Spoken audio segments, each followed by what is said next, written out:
Hi, I'm Hobie1. This is Red Chair Reading. Tonight I am reading Chapter 5 of the great book Midnight by the amazing Dean R. Koontz. Chapter 5, as the kids might say, let's go. At the end of the downstairs hall, Chrissy Foster threw open the front door. She raced across the wide porch and down the steps, stumbled, regained her balance, turned right and fled across the yard, past a blue Honda that evidently belonged to Tucker. Heading for the stables, the hard slap of her tennis shoes seemed to boom like cannon fire through the swiftly fading twilight. She wished that she could run silently and faster, even if her parents and Tucker didn't reach the front porch. Until she was swallowed by shadows, they would still be able to hear where she was going. Most of the sky was a burnt-out black, though a deep red glow marked the western horizon, as if all the light of the October day had been boiled down to that intense crimson essence, which had settled at the bottom of the celestial cauldron.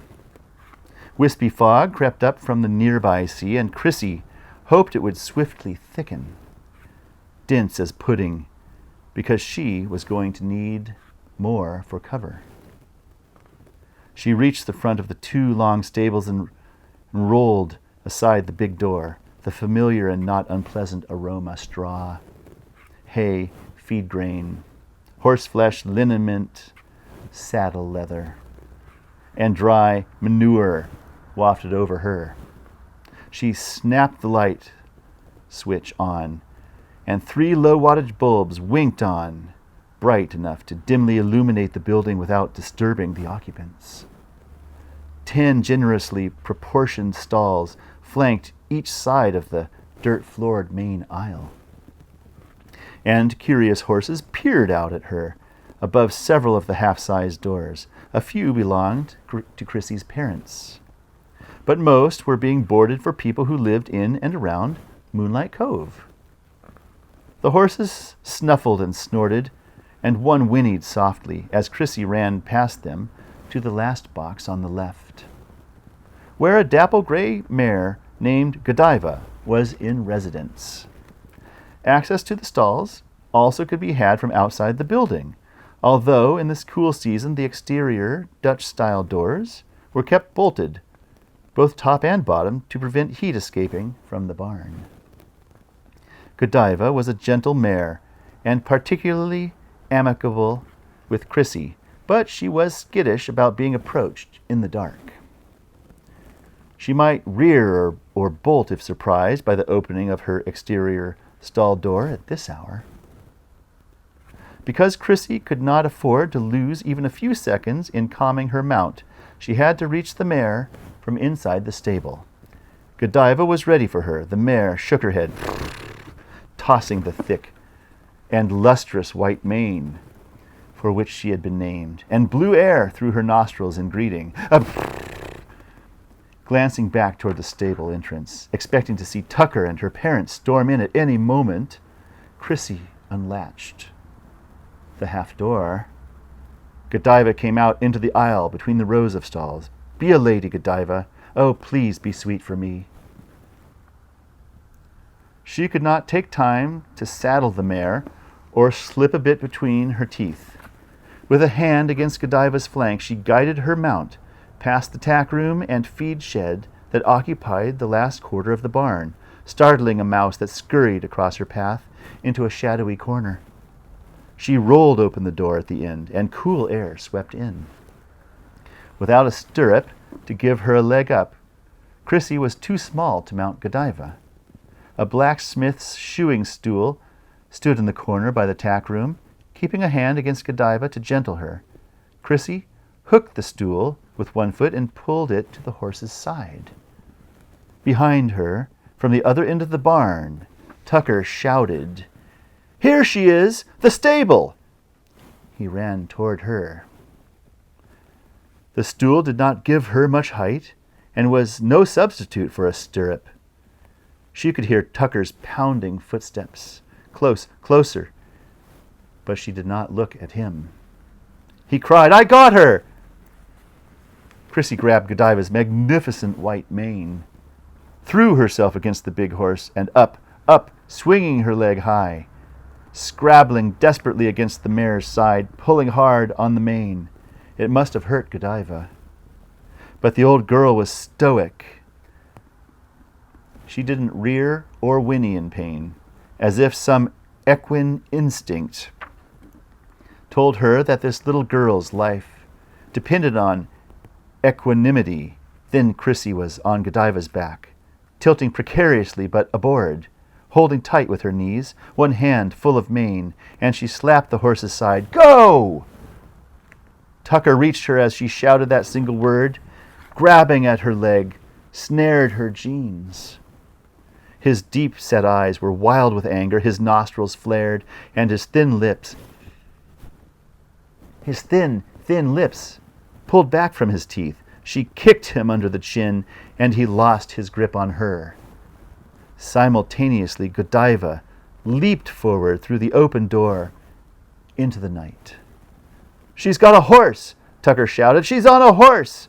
The dapple gray sprinted straight toward the meadowed slope that led to the sea a couple 100 yards away, where the last muddy red light of the sunset painted faint, speckled patterns on the black water. But Chrissy didn't go down to the shore because she was not sure how high the tide was. At some places along the coast, the beach was not broad, even even at low tide. If the tide were high now, deep water would meet rocks and bluffs at some points, making passage impossible. She could not risk riding into a dead end. With her parents and Tucker in pursuit, even without the benefit of a saddle, and at a full gallop, Chrissy managed to pull herself into a better position. Astride the mare, and as soon as she was no longer leaning to one side like a stunt rider, she buried both hands in the thick white mane, gripped fistfuls of that coarse hair, and tried to use it as a substitute for reins. She urged Godiva to turn left, away from the sea, away from the house as well, back along the stables and out toward the half-mile driveway that led to the country road, where they were more likely to find help. Instead of rebelling at this crude method of guidance, patient Godiva responded immediately, turning to the left as prettily as if she had a bit in her teeth and had felt the tug of a rein. The thunder of her hooves echoed off the barn walls as they raced past that structure. "You're a great old girl," Chrissy shouted to the horse. "I love you, girl." They passed safely wide of the east end of the stable, where she had first entered to get the mare, and she spotted Tucker coming out of the door. He was clearly surprised to see her heading that way instead of down to the ocean. He sprinted toward her, and he was startlingly quick, but he was no match for Godiva. They came to the driveway, and Chrissy kept Godiva on the soft verge parallel to that hard-surfaced lane. She leaned forward as tight against the horse as she could get, terrified of falling off, and every hard thud of hooves jarred through her bones. Her head was turned to the side so she saw the jarred through her bones. They came to the driveway, and Chrissy kept Godiva on the soft verge parallel to that hard-surfaced lane. She leaned forward as tight against the horse as she could get. There we go. Terrified of falling off, and every hard thud of hooves jarred through her bones. Her head was turned to the side so she saw the house off to the left, the windows full of light, but not welcoming. It was no longer her home. It was hell between four walls. So the light at the windows seemed to her to be the demonic fires in the rooms of Hades. Suddenly she saw something racing across the front lawn toward the driveway, toward her. It was low and fast, the size of a man, but running on all fours, or nearly so, loping. About 20 yards away and closing, she saw another equally bizarre figure, almost the size of the first, running behind it. Though both creatures were backlit by the house lights, Chrissy could discern little more than their shapes. Yet she knew what they were. No, correct that. She knew who they probably were. But she still didn't know what they were. Though she had seen them in the upstairs hall this morning, she knew what they had been, people, like her, but not what they were now. Go, Godiva, go! Even without the flap of reins to signal the need for greater speed, the mare increased the length of her stride, as if she shared a psychic link with Chrissy. Then they were past the house, tearing flat out across the grassy field, paralleling the macadam driveway, whizzing toward the country road less than half a mile to the east. The nimble-footed mare worked her great haunch muscles, and her powerful stride was so lullingly rhythmic and exhilarating that Chrissy soon was hardly aware of the rocking, jolting aspect of the ride. It seemed as if they were skimming across the earth, nearly flying. She looked over her shoulder and did not see the two loping figures, although they were no doubt still pursuing her through the multi-layered shadows, with the muddy red candescence along the western horizon fading to deep purple, with the lights of the house rapidly dwindling, and with a crescent moon beginning to thrust one silver bright point above the line of hills in the east. Visibility was poor. Though she could not see those pursuers who were on foot, she had no difficulty spotting the headlights of Tucker's blue Honda. In front of the house, a couple of 100 yards behind her now, Tucker swung the car around the driveway and joined the chase. Chrissy was fairly confident that Godiva could outrun any man or beast, other than a better horse, but she knew that the mare was no match for a car. Tucker would catch them in seconds. The man's face was clear in her memory, the bony brow, sharp-bridged nose, deeply set eyes like a pair of hard black marbles. He'd had about him that aura of unnatural vitality that Chrissy sometimes had seen in her parents. Abundant, nervous energy, coupled with a queer look of hunger. She knew he would do anything to stop her, that he might even attempt to ram Godiva with the Honda. He could not, of course, use that car to follow Godiva overland. Reluctantly, Chrissy employed her knees and the mane in her right hand to turn the mare away from the driveway and the country road, where they were most likely to reach help quickly. Godiva responded without hesitation, and they headed toward the woods that lay at the far side of the meadow, 500 yards to the south. Chrissy could see the forest only as a black, bristly mass, vaguely silhouetted against the marginally less dark sky. The details of the terrain she must cross appeared to her more in memory than in reality. She prayed that the horse's night vision was keener than her own. "That's my girl! Go, go! You good old girl, go!" she shouted encouragingly to the mare.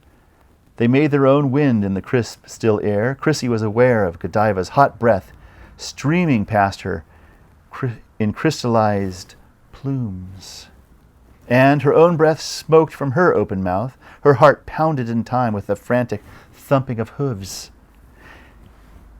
and she felt almost as if she and Godiva were not rider and horse, but one being, sharing the same heart and blood and breath.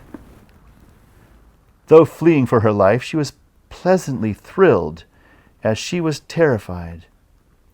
And that realization startled her. Facing death, or in this case, something perhaps worse than death, was peculiarly exciting, darkly attractive in a way, and to an extent that she could never have imagined. She was almost as frightened of the unexpected thrill as of the people who were chasing her. She clung tightly to the dapple gray, sometimes bouncing on the horse's bare back, lifting dangerously high, but holding fast, flexing and contracting her own muscles in sympathy with those of the horse, with every ground pummeling stride. Chrissy grew more confident that they would escape. The mare had heart and endurance. When they had traversed 3/4 of the field, with the woods looming, Chrissy decided to turn east again when they reached the trees, not straight toward the county road, but in that general direction, and Godiva fell. If this is interesting to you, please be sure to boop that like button. You'll help the video spread to other people, and thank you very much. Oh, Godiva fell. The mare had put a foot in some depression, a ground squirrel's burrow, the entrance of a rabbit's warren. Perhaps a natural drainage ditch, stumbled and lost her balance. She tried to recover, failed, and fell, bleeding in terror. Chrissy was afraid that her mount would crash down on her, that she would be crushed or at least break a leg. But there were no stirrups to ensnare her feet, no saddle horn to snag her clothes, and besides, she instinctively let go of the dapple gray's mane. She was thrown free at once, straight over the horse's head and high into the air. Though the ground was soft and further cushioned by a thick growth of wild grass, she met it with numbing impact, driving the air from her lungs and banging her teeth together so hard that her tongue would have been bitten off if it had been between them. But she was 3 yards away from the horse, and safe in that regard. Godiva was the first to rise, scrambling up in an instant after crashing down, eyes wide with fright. She cantered past Chrissy, favoring her right foreleg, which evidently was only sprained. If it had been broken, the horse would not have gotten up. Chrissy called to the mare, afraid the horse would wander off, but her breath was coming in ragged gasps, and the name issued from her in a whisper, "Godiva! Godiva!"